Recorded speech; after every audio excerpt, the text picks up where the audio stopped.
सर्वप्रथम सर्वांना महाशिवरात्रीच्या हार्दिक शुभेच्छा। आज आपण बनवणार आहोत महादेवाच्या आवडीचा नैवेद्य, चुरम्याचे पौष्टिक लाडू। हे लाडू बनवायला खूप सोपे आहेत आणि अगदी घरच्या कमी साहित्यात बनतात, त्यामुळे व्हिडिओ कुठेही स्किप न करता शेवटपर्यंत बघा। चला तर मग रेसिपीला सुरुवात करूया। चुरम्याचे लाडू बनवण्यासाठी काय काय साहित्य लागते ते आपण आधी बघूयात। हे 2 कप मी गव्हाचं पीठ घेतलेलं आहे। हे गव्हाचं पीठ मी आपलं रेग्युलर चपातीसाठी वापरतो तेच घेतलेलं आहे। जर तुम्ही रवाळ असं गिरणीतून दळून आणलं तरी पण चालेल। मी आता घरातलंच वापरलेलं आहे, त्यामुळे मी इथे पाव कप बारीक रवा घेतलेला आहे आणि अर्धी वाटी साजूक तूप लागणार आहे आणि 1 कप बारीक चिरलेला गूळ लागणार आहे। लाडू बनवण्यासाठी सर्वात आधी आपल्याला कणिक मळून घ्यायची आहे। त्यासाठी हा बारीक रवा ऍड करूयात।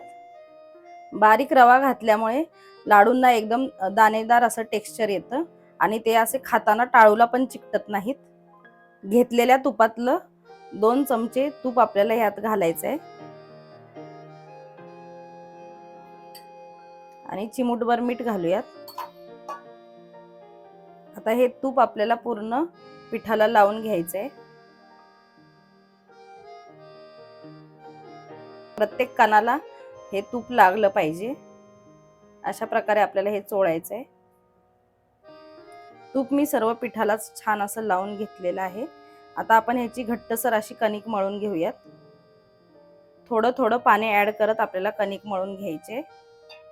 घट्ट कणिक मळायची आहे, पण मऊसर अशी लागली पाहिजे।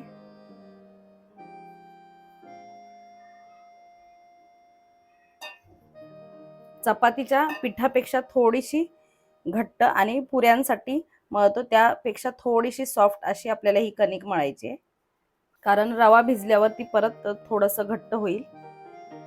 मी इथे पाण्याचा वापर करून कणिक मळलेली आहे। तुम्ही दुधामध्ये पण मळू शकता, त्याने अजून जास्त स्वादिष्ट लाडू लागतात। पण जास्त दिवस तुम्हाला हे लाडू ठेवायचे असतील तर तुम्ही पाण्यामध्येच ही कणिक मळून घ्यायची। अशा प्रकारे मी कणिक मळून घेतलेली आहे। तुम्ही बघू शकता घट्ट आहे, पण अगदीच खूप जास्त घट्ट नाहीये। आता आपण ही कणिक 10 ते 15 मिनिटं भिजण्यासाठी ठेवूयात, म्हणजे त्यातला रवा चांगला भिजेल। 15 मिनिटं झालेली आहेत। आता आपली कणिक चांगली भिजलेली आहे। ह्या कणकेचे आपल्याला छोटे छोटे मुटके करून घ्यायचे आहेत। त्यासाठी कणकेतला थोडासा गोळा घ्यायचा आहे आणि अशा प्रकारे व्यवस्थित सेट करून अशी मूठ दाबायची आहे आणि असे गोळे करून घ्यायचे।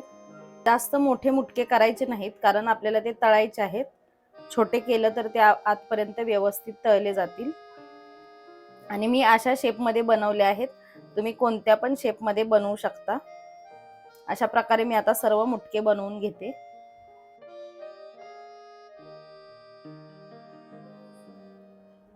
सर्व मुटके मी करून घेतलेले आहेत आणि ते तळण्यासाठी गॅसवर कढई गरम करून घेतले।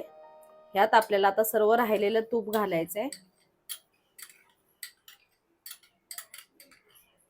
सर्व टोटल आपण अर्धा कप तूप घेतलं होतं आणि त्यातलं 2 चमचे आधी वापरले आणि हे राहिलेलं आपल्याला आता मुटके तळण्यासाठी वापरायचं आहे। इथे तुम्ही तुपाऐवजी तेल पण वापरू शकता। हे तूप आपल्याला आता मध्यम गरम करून घ्यायचंय आणि तूप गरम झाल्यावर गॅस कमी करायचा आहे आणि हे मुटके आपण आता तेलात तळण्यासाठी सोडूयात। 2 बॅच मध्ये आता आपण हे मुटके तळून घेऊयात।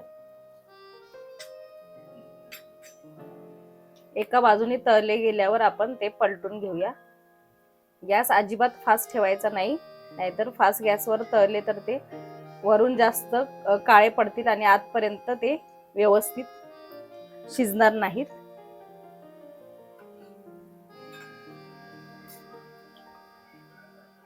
अशा प्रकारे आपल्याला हे सर्व बाजूंनी पलटून तळून घ्यायचे।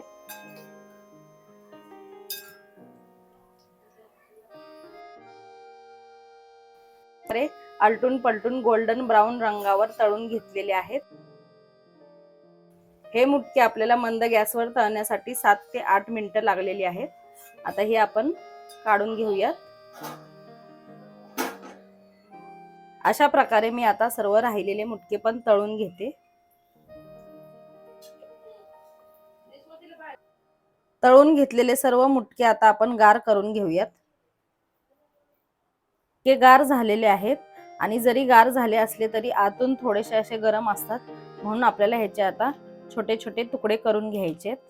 असे तुकडे करून घेतले की मिक्सरला व्यवस्थित आपल्याला रवाळ असे वाटून घेता येतील। हे बारीक केलेले तुकडे आपल्याला आता मिक्सरच्या भांड्यात बारीक करून घ्यायचे आहेत। अशा प्रकारे हे आपण मिक्सरवर बारीक करून घेतलेलं आहे आणि एकसारखं बारीक रवाळ असं करायचं आहे। इथे मी आपलं मगाशी जे तूप राहिलेलं होतं तेच घेतलेलं आहे आणि गॅस चालू केलेला आहे। ह्यात आता आपल्या आवडीनुसार ड्रायफ्रुट्स घालायचे। मी थोडे काजू आणि बदाम घातलेले आहेत, ते थोडेसे आपण मंद गॅसवर परतून घेऊयात। तुम्ही तुमच्या आवडीनुसार कोणतेही ड्रायफ्रुट्स वापरू शकता किंवा नाही वापरले तरी पण चालेल। हे थोडे आपले परतून झालेले आहेत। यात आता आपण चिरलेला गूळ घालूयात।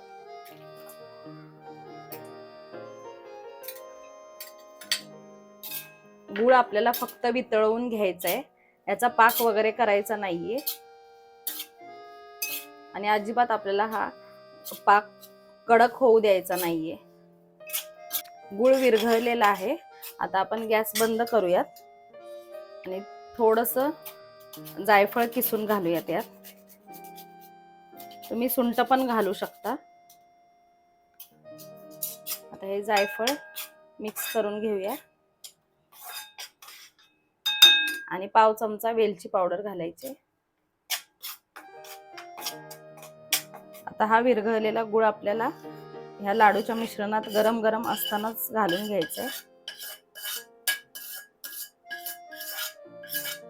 आता हे आपण गरम आहे म्हणून आधी चमच्याने मिक्स करून घेऊयात।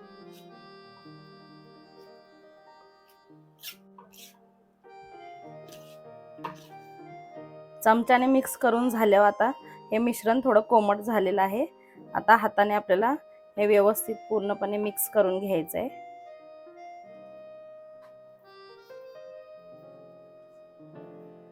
लाडूचं मिश्रण आपलं छान असं मिक्स झालेलं आहे। आता कोमट असतानाच आपल्याला हे लाडू वळून घ्यायचे। हे लाडू एकदम सहज वळले जातात। तुम्हाला ज्या साईजचे लाडू हवेत त्या साईजचे तुम्ही लाडू वळून घेऊ शकता।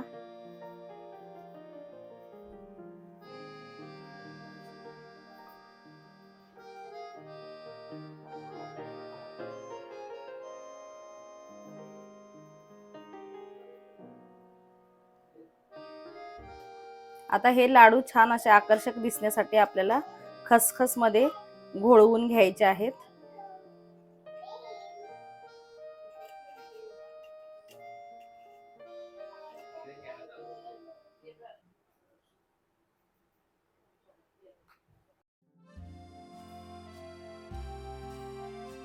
अशा प्रकारे मी हे लाडू बनवून घेतलेले आहेत।